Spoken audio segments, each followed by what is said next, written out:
সবুজ সর্ষে ভরা গ্রামের মেঠো পথ দিয়ে আজকে আমি কোথায় চলে যাচ্ছি জানো?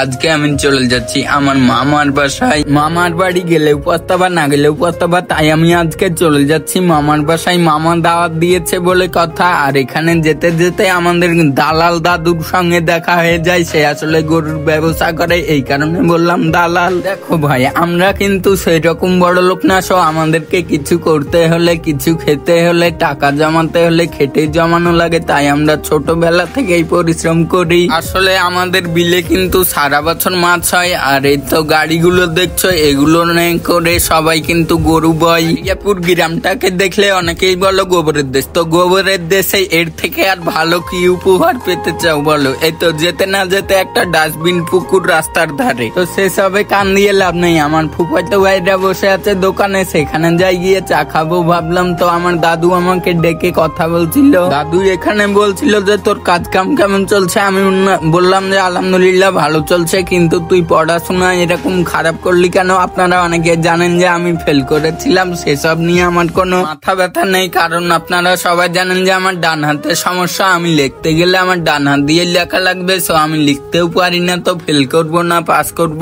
এই প্রতিবন্ধী ছেলেটা পাস করার মতো।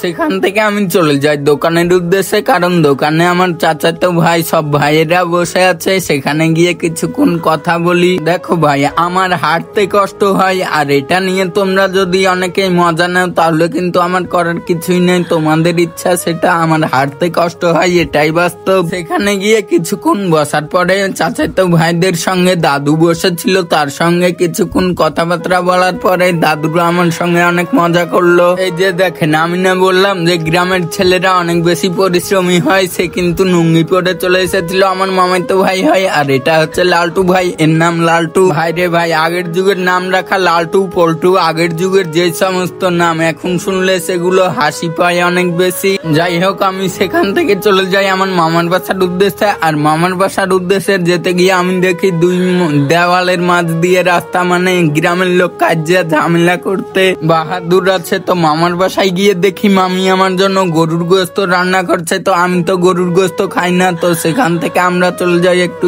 স্কুল ফিল্ডের ওইদিকে। সেখানে যেতে গিয়ে আমার দেখা হয়ে যায় আমার চাচুর সঙ্গে। কাকা আসলে আমার সঙ্গে অনেকটাই মজা করে, ইয়ার্কি ফাজলামু সবাই করে। আর এটা হচ্ছে আমার খালাইতো বোন। আপনারা অনেকেই বাজে মাইন্ডে নেন, বাট বাজে মাইন্ডে নিয়ে আর কিছুই নেই। এখানে আমি আর সজীব ভাইয়া মিলে স্কুলের পতাকা তুলছিলাম। আসলে সজীব ভাইয়া কিন্তু এই স্কুলের পিয়ন, আসলে কোনো কাজই ছোট নয়। দেন আমি চলে আসি আমার মামার বাসায়। এটা কেমন লাগলো কমেন্ট করে জানাবে।